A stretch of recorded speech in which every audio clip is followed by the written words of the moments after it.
Okay, for circuit number 1, we're going to get our shoulders all nice and warm. So what we're going to do is we're going to take the bands here and we're just going to work on some shoulder rolls. So I've got both bands here. I've got some good tension on them, right? It's not too loose. There's a little bit of bounce here. And all I'm going to do is practice working my shoulders. So I'm going to keep my chest up and I'm going to stand up as tall as I can. Everything looks straight forward. Shoulders are just going to start rolling. We're going to go in one direction, making sure that I don't bend. I want to make sure I'm not tensing up here. Using just those shoulders to shrug and work through the position. You should hear or feel a little bit of cracking throughout your shoulders and your collarbone. You're just starting to loosen up the joints. Okay, really working through that range of motion. Again, just nice and controlled and back. And you want to do about 10 to 15 going backwards. And you also want to practice pulling down and then rolling up and back. So in both directions. Backward and then forward. Okay, we want to do about 10 to 15 reps in each direction. The second exercise that we have here in circuit number 1. We're going to work on just warming up the shoulder again. All we're going to do is get into a good athletic stance, okay? A little bit of tension. I'm going to turn so I'm basically at a 90-degree angle here from the band, okay? Making sure that it travels parallel in front of me. And I'm just going to work on rolling my wrist while extending and then full extension through the finger like I'm trying to point off at the other side, okay? So I'm here and I'm going to do it nice and controlled all the way through. Making sure that the band never comes across my body and my hand tries to stay above my head at all times. Don't drop it down to that ear level. Make sure it stays above your head the whole time or as best as you can. So we're here, up, up, up, up, up at that angle above the head. And look, I rotate it back in and then I'm going to rotate back out. Coming back through. And look, I'm still looking straight forward. I'm not allowing that break to happen. And then controlled all the way back through, rolling all the way back through, twisting that wrist, just like we would pull when we're in a match. And we want to make sure we do it good and slow and controlled. The slower you can do it, the better. Remember, it's time under tension. That's what we're looking for when we're working with the band. And you want to make sure you hit both shoulders, so you would just turn around and then hit that other shoulder, okay? Making sure that the band doesn't come in contact with the body the whole time and you stay out and away from your chest.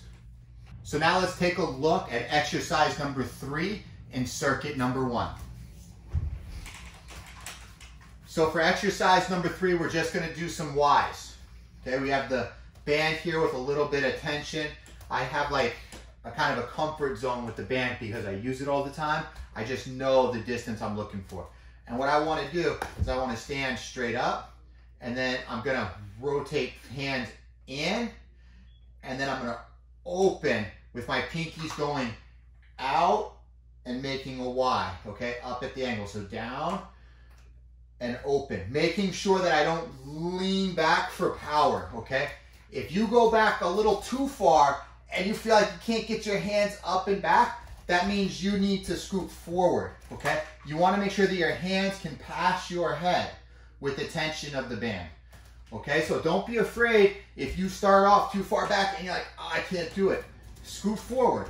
And then again, roll it in, and then nice big Y, where your hands can go down past your head, bring it in, nice big Y. Take a step back if it's too loose. Nice big Y, and kind of hold it there at the end for that split second. Okay, so that's going to be exercise number 3. Again, you want between 10 and 15 reps. So that's going to be circuit number 1. We have 3 exercises. You want to do each one 10 to 15 times through. Now let's get into circuit number 2 where we have another 3 exercises for you. So for exercise number 1 here in circuit number 2, we're going to get our hands moving a little bit. We're going to get the cardio going. So I have my band here. I'm just going to back up and I'm going to get some good tension here. I'm going to keep my shoulders pinched back. I'm going to bend a little bit at the waist and I'm just going to work the band in, okay? In and out, as fast as I can. I want to avoid the circle, okay? in and out, in and out. And then as I scoot to the outside, I'm gonna pull past my body.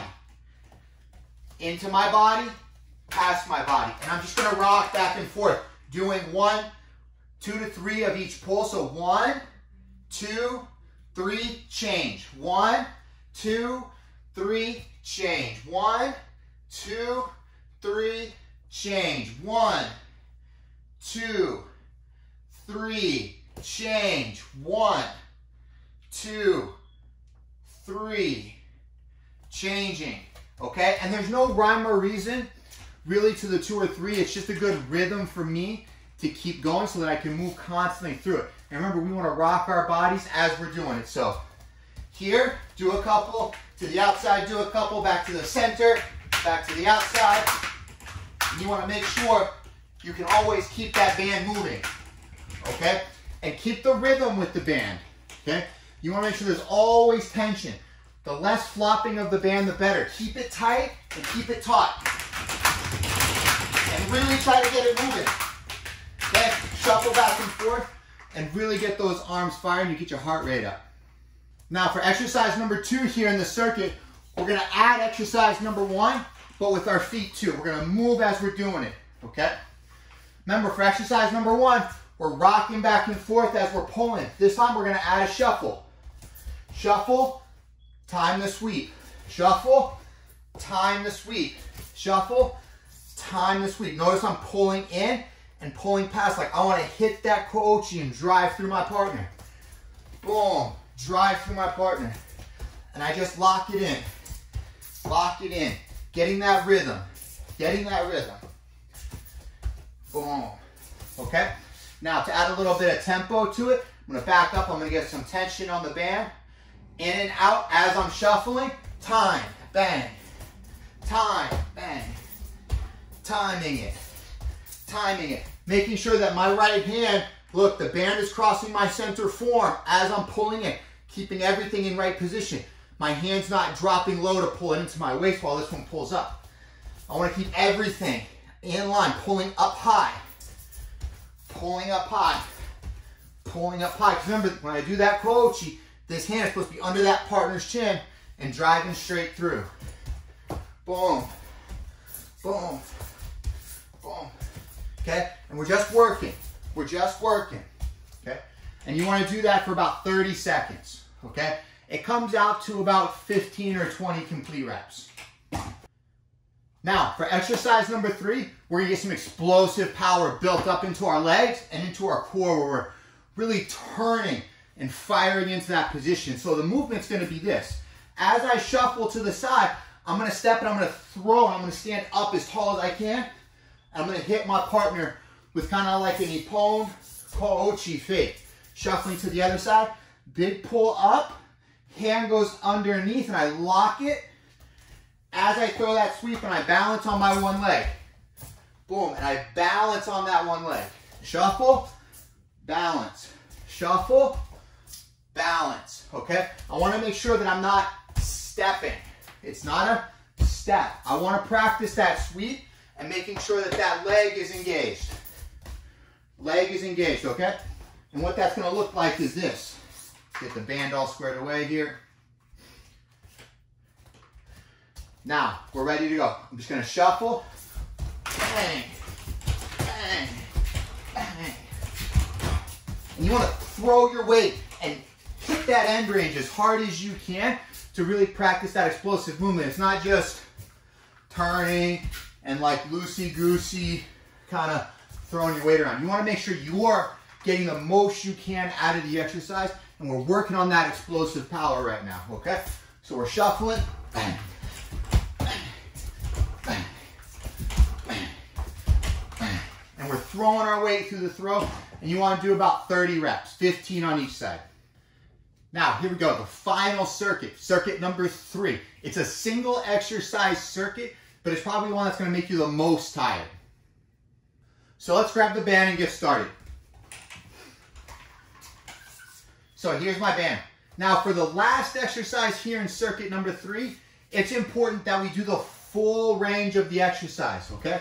So before we get the band, let's talk about that. We're going to do a Seoi-nage style Uchikomi, and the reason for that is because it's going to work our shoulders, it's going to work our core, and it's going to work our legs all at the same time. And that's really what we're trying to do here with the band, is just get the most out of the entire exercise. But we got to practice sitting into our hip first. And what that means is when I'm standing here, I'm going to sit into my hip. Okay, and I'm going to feel it right here in that ball joint. Okay, and what I'm going to do when I do that is as I sit, I'm going to twist. And you can see I'm trying to bring this elbow to my hip. I'm not trying to bend down to my knee. I'm trying to twist and look almost behind me while staying upright with this leg. And you can see this one's starting to bend, but that's going to be that twist that I want for that seoi-nage so that I can drive through the throw. And we're just going to practice twisting that core and flexing with the band, making sure we're turning on. Don't just bow forward. Pull yourself into the position. You can hear it in my voice when I'm flexing my core. I'm pulling into the position, I'm flexing, and I'm doing it controlled. It's not about just snapping down and going. You really want to think about how you can turn your core on to really crank through the position, okay? So here we are with our band. We're going to practice our big Y. Down for the squat, big pull. Down with the squat, big pull. Back step. Down and into the hip, nice and tight. Back up, same footwork out, catch it. Back up, catch, sit into the hip. 1, 2, 3. We undoing the same steps. Here, 2, 3. This is also step 1. So the important thing with the band is creating that rhythm. It doesn't have to be done fast, but the rhythm has to be kept. And this is what I mean. Down, up, down, down, up, down, down, up, down. Okay, I'm constantly moving through the range of position. What we don't want to have happen is this.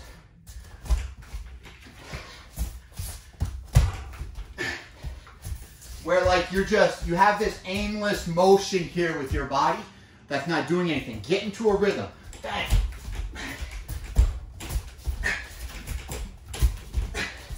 Right when you touch, go again. Touch, go again. Touch, go again. And you can see my hands load the position to explode back up to the throw.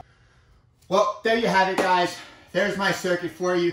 And just in demonstrating it, I can feel my wind. I mean, I'm a little out of shape, but whew, it'll catch you in the lungs, especially in the core, if you're not used to cranking into those throws and holding those positions. Now remember, it's more important to do it correctly, and time under tension is the most important thing when working with the band, right? If I have the band here and I'm just holding on to it and there's no tension, there's no stress load under my body other than its own weight standing here. And we want to make sure that we always have that tension and we're always moving the band so that our bodies are working through tension, okay? It's a really important concept that I hopefully got through to you guys when using the band. Now, in order to complete the workout, what you want to do is you want to be able to do circuit number 1 3 times through. That's 10 to 15 of each 3 exercises. For circuit number 2, you can do it time-based or rep-based. It's up to you. I prefer time-based for circuit number 2 because as you get tired, you may drop the reps, but it'll force you to keep going and you can fight the clock to get the most out of the exercise. Now, for timing for circuit number 2, what you want to do is roughly about 30 seconds per. Okay, so 30 seconds using the hands, 30 seconds using the feet, 30 seconds of big explosive power, 3 times through, no rest. Now for the third and final exercise, what you want to focus on is, remember that big lifting pull, big turn, and you want to hit about 13 to 15 solid hard fit-ins done in unison. Once you've done that 15 times, to end the circuit, what you want to do the second you get done is you want to run 1 time through circuit number 1, circuit number 2, and circuit number 3. So to wrap this up for your understanding, it's circuit number 1, 3 times through. Circuit number 2, 3 times through. Circuit number 3 is long. It's 15 Uchikomis, circuit number 1, circuit number 2, and 15 Uchikomis at the end to finish out the workout. Well, there you have it, guys. There's my judo circuit for you. I really hope you enjoyed it. If you do it and you finish it, let me know what you think in the comments below. Even if you don't do it, but you really like the idea, let me know in the comments below.